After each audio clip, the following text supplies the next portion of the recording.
You got a rough particle board floor? Perfect. We're turning that crumbly mess into a legit pro epoxy finish. No drama, no demo. I'm gonna walk you through every exact job site step. Seal it so it stops drinking that product. We're gonna spin a custom metallic color coat using a beautiful red metallic. Then we're locking it down with a rock solid top coat. You'll see me train a couple of helpers on site that were past hands-on training students, and I'm handing you every trick we use on real jobs so you can crush this in your own space. So stay tuned and enjoy the video. All right, guys, we've got a particle board floor. It's not ideal, but it still can be coated with epoxy. So it's gonna be a little bit different of a process than the best practice when applying flooring epoxy. This is marble, metallic marble flooring epoxy over wood subfloor. The ideal substrate for that application would be plywood subflooring, 4x8 sheets. So we'd come in here and address these seams. So that's usually a tongue and groove. You know what a tongue and groove is? Where you got a little groove on one sheet and this sheet has puzzle pieces and it sticks in there. What that does is it keeps the floor from buckling over time. As wood expands and contracts, you won't get the floor doing this at the seams. So it holds it nice together, makes it one piece. So you would go in on a wood subflooring, plywood. You'd either fill this with our DIY product, which is our floor patch epoxy gel. That's about a 6 to 8 hour sand time though. So if we came here last night, we would have had 45 minutes to use that one batch. We could have come in and filled all these and then come back this morning and be ready to sand. So for the pros who want to get this done quick, we have the Floor Patch Pro, a 1-to-1 2-part product. You pour it in, but you could only mix about 24 ounces at a time is what I recommend. It's a hybrid product. You mix it like epoxy. It could be thickened with our epoxy thickener. And the reason I would thicken it would be like a mud set expansion joint, like where they put it in wet concrete, it's really wide. I would put 12 ounces of A into 1 cup, 12 ounces of B into 1 cup, and then I would take by volume another 12 ounces of the powder right on top of, I think it'd B. It's a little thinner, but it doesn't matter. It could go in A or B. But the point is I'm gonna mix in the powder before I activate it with the other part. Okay. It'll speed up mixing. And then you're gonna tell them to mix for 30 to 38 seconds. That's very specific. Very fast, because it will set up. Yeah, and that's why we're only doing small batches. Correct. It will set up fast. And the more the volume, the faster. If it's hot out, put that stuff in the customer's home if you can. Put it in your car with the AC running. Don't let it sit out in the sun and get super hot. You lose even more working time. This, you don't have to thicken it. This is perfect. That's even fine. We're gonna take part A, part B. I'll mix for 30 seconds and you'll tell as soon as it's cohesive, I'm pouring it out because it mixes very fast. And then you pour the freaking ribbon right out of the bucket. And then I'll have a paint stick with me. Nate's following me with a trowel. Pros even have a stick that they can walk behind. And it has a big, like a U. It's like this almost. And it has a horseshoe? Yeah, exactly. And it has a rubber skirt. And they'll pour a big puddle and go. That way it doesn't go everywhere? It funnels it into their crack. And they'll walk those big expansion joints and they'll pour that in really fast. So that guy's mixing more. They'll probably mix 2 quarts of it. And they got a guy pouring in front of him and they're just hauling. Is there a max amount? No, I've mixed 2.5 quarts because I had to fill a big low spot. So, but I was fast. I literally put it in, I paddle mixed it, and I dumped it out. And then I watched it change colors and set in 1 minute. When I'm doing it in a big project, even with Nate and Luke helping me, I'm mixing 24 ounces up because I know I can get that out and it could get leveled before I'm wasting any. And then I have a paint stick with me. And as I'm going, I've learned this too. I could scrape that out and then reuse this messy cup to re-go. Even if there's little chunks, it doesn't matter. Because we're gonna sand it anyways. Correct. When I pour it, we pull it tight. You may see a little valley, but as it cures it like expands a hair and you'll see it'll create little high points. You'd rather have a high point that you can sand than a valley. That you have to fill in again. Yeah, and then if your guy's tight on material, he's skimping more towards the 4 ounces, you'll see little valleys goes through where you have those. We mix up our Floor Patch Pro. We pour it over the seams. We pour it over any knots that there might be. Sometimes it's got pretty good knots, so I pour a little in there. Any nail holes like this, these are stapled in. Quickly look around for any staples you might have missed because we'll want to get those up or any, you could even just hammer them down because we're gonna come sand this. That's why I'm not worried about this little hump here where there's some damage. because we'll pour our floor patch in and then we'll sand this back with a metal fiber disc really fast. There we go. Is this enough? I can smell it too. Is this enough? Oh my God. All right, because this is not wood subflooring, we're not using our epoxy undercoat for flooring. If this was subflooring, I just paint this black, let it dry. Now we're coming back with our marble coat. Because we're working with particle board, I'm doing that grout coat, that sacrificial seal coat, to make sure we don't have a bunch of craters and off-gassing bubbles in our beautiful marble coat. It's an extra step, but you can apply flooring epoxy over particle board. That's what I put around the perimeter. Paint adheres to this, epoxy adheres to this. This is what I use at the back of the countertops if I'm pouring in place, or around the perimeter here. So this is almost like treated at the back of the countertop. So it doesn't So no seep epoxy through. seeps away. Yep. Just tell your customer or pro to a nice little bead right around the perimeter. And let's say the sheetrock has a big gap. Like some guys will go put a spacer under the sheetrock so it's not sitting all the way down. Just depends on who installs it. And then I'm sticking my caulking tip under the sheetrock, getting to the stud, the seal plate it's called. That's the bottom of the wall.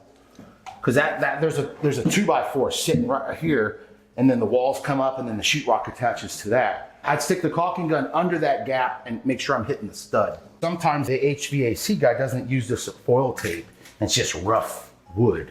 Just, you know, they'll hacksaw it, so it's real nasty. Because when you have a plate, your vent cover covers over to here, you know what I mean? So for this instance, it's nice. I could just tape Gorilla Tape like a countertop dam right on the perimeter. The epoxy will come and stop. All will be able, even the epoxy peels off the sticky side too. Oh, cool. Yeah, it'll peel right off. It'll have like a texture on the epoxy, but it doesn't matter. It's going to be covered. I could run a sticky insulation rod on this too. If I had that, that's what I'd do, because it would stick so good to this. We already know our countertop, our art coat, our speed cure bonds tenaciously to wood products with no bonding primer needed, right? Even the mid coat if you wish. So what I want to do is do this the fastest with the least wait time, right? Yeah, I got you guys just for one day, so I might just put speed cure down here, tint it opaque with black or white dye, throw that in your low spots, let it self level, and then scuff stand it, and then proceed forward. So if I put that down, I could come back in 4 to 5 hours and throw my marble down. If I use the countertop epoxy or art coat or flooring epoxy mid coat, I would have to wait 24 hours to come back because it's going to be curing all day long. So if it's a plywood subfloor, ideal situation, and there's some bowing, that's how they can also fix it. They could do a sacrificial 2 to 3 ounce coat with speed cure with countertop epoxy, fill in the low spots. Then when they bring in their marble, it'll move much less.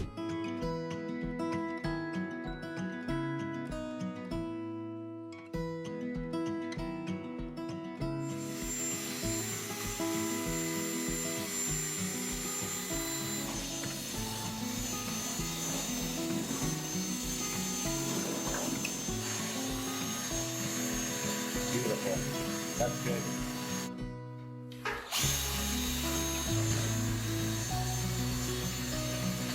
I'm laying a skinny ribbon of epoxy around the perimeter. That's my safety rail. My helpers are on the 6-inch rollers, gently steering that epoxy right up to the wall while I jump into the closet and start working my way out. Here's a pro tip. That 6-inch roller is your scalpel. It brings the epoxy to the wall without redecorating it. If you kiss the wall a little, don't stress. The baseboards, they're gonna hide that oops. From there, I swap to a big roller and moonwalk my way out of that room. I'm back rolling north-south and east-west, hunting for those dry spots and knocking down any puddles. Keep a wet edge, keep it moving, and wear those spiked shoes so you're floating and not skating. This is our Speed Cure grout coat, right? So it's gonna set up quick, but we have plenty of time to roll it out over this floor. We're figuring about 4 to 5 hours before we come back and do a light sanding. We're gonna knock down any high points, and then we'll wipe down any of that dust with 91% isopropyl alcohol.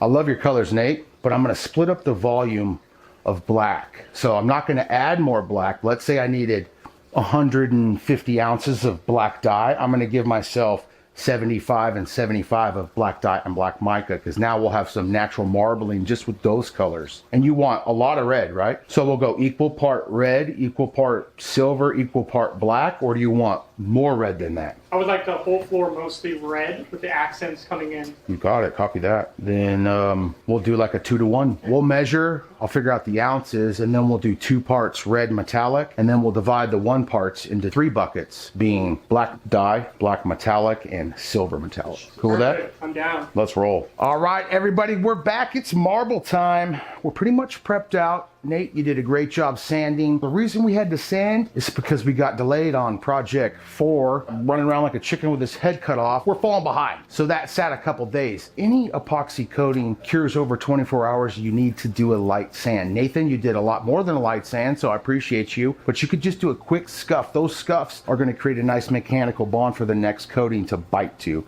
If you don't do that, it's gonna stick for the time being, but a little expansion and contraction can get those to pop. Nate thoroughly sanded that pretty well, but he focused on any boogers, any high points, any craters. You want to sand those nice and smooth. We're following that seal coat up with 6 ounces of our mid coat, and Nathan's got his colors picked out. He's got mainly red, he's got black dye, black mica, and silver mica. So this is going to be pretty sweet. We're going to lay most of the red down and then bring in our accent colors and then meld and get the heck out of here. We've got James and Tom with custom epoxy coatings here in Grants Pass. They came out to Texas. We met about a year ago. We did some hands-on training. They took one of our epoxy courses, moved back home, and I had a customer call me up and needed some work. So I hollered at these boys, and we've got some more on-site training. You guys excited to do a marble floor?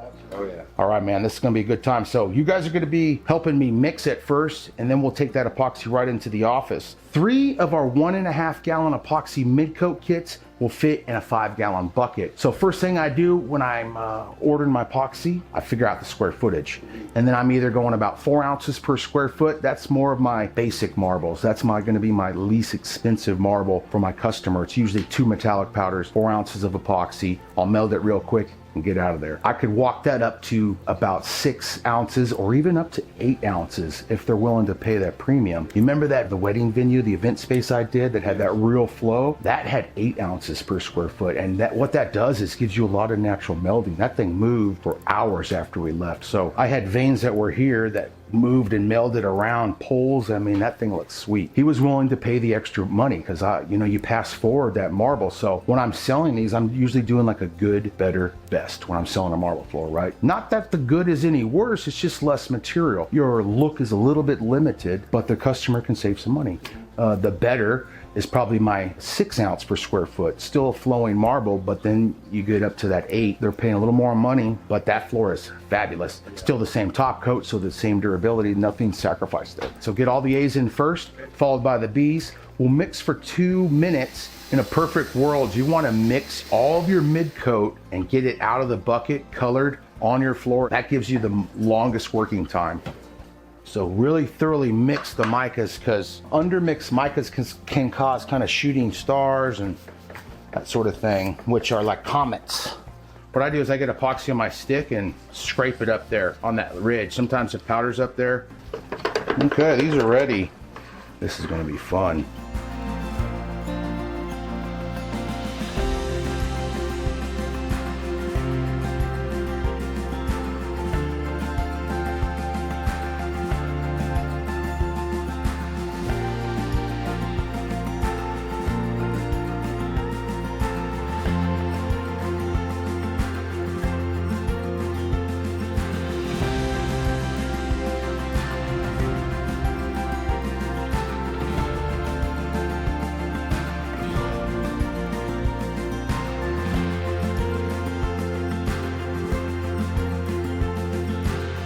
I'm just doing a lot like the Rolling Stone. I'm just gonna come in and meld randomly, and I'll start flowing this way.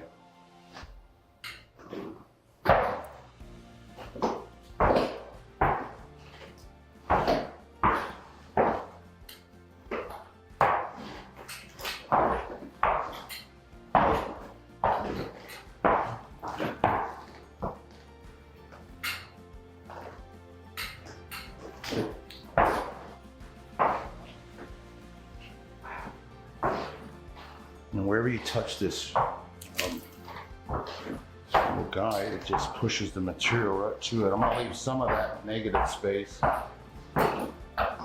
Just use the roller to get any dry areas. How you liking it? Anything you don't like so far? Or? Oh man, it's gonna be good. Is there too much of one color? I don't think so. I don't either. Okay.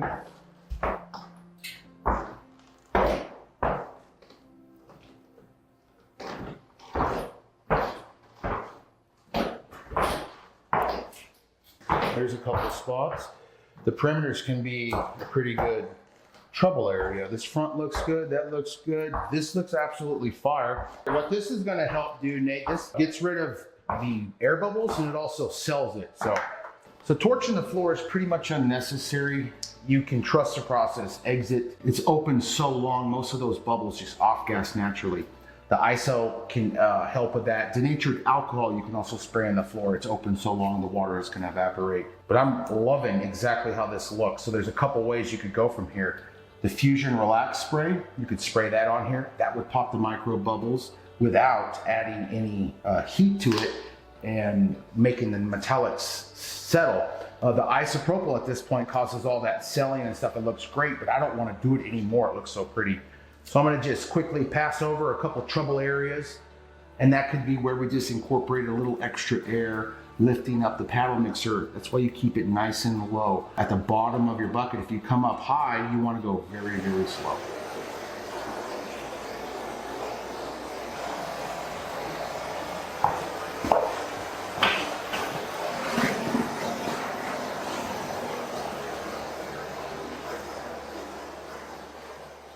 As we're pouring those masses, I'm trying to pour equal, but then I'm melding as well, so I'm pushing big puddles. But the floor epoxy is open for so long, I'm not worried about a mass. I'm not worried about that roller pushing down to the bottom. It's going to move back and level.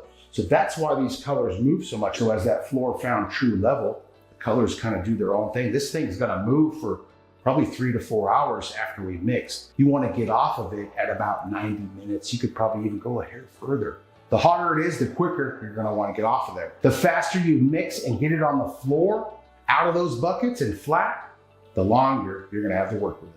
It's pretty red, it matches the walls, it's loud, it's crazy, but it's stunningly beautiful. And you're not gonna make every floor for yourself, and I love the way this turned out. Let me know in the comments below.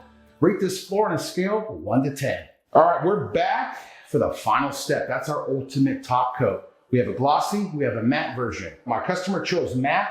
So to prep your marble floor for the ultimate top coat, pretty simple. We're gonna knock down any high points. So if you see a little more gray area, that was probably something that made it in the floor. We're gonna spend a little more time making sure that that's nice and smooth, and then it won't show up when we put the top coat on. You're gonna use 220, or it can even be rougher. The matte will hide any of your scuff marks, your scratches from the sander. Knock down the high points, quick sand with 220, and then we're ready to mix. We're gonna mix for 2 to 3 minutes with a paint stick, and then I'm gonna pour a ribbon out and start spreading that with a roller. I'm gonna hit the perimeter with my 6-inch roller first, 1/4 inch snap, followed by my wider roller. You can really get some square footage covered fast with these bigger rollers. For bigger projects, seek some help.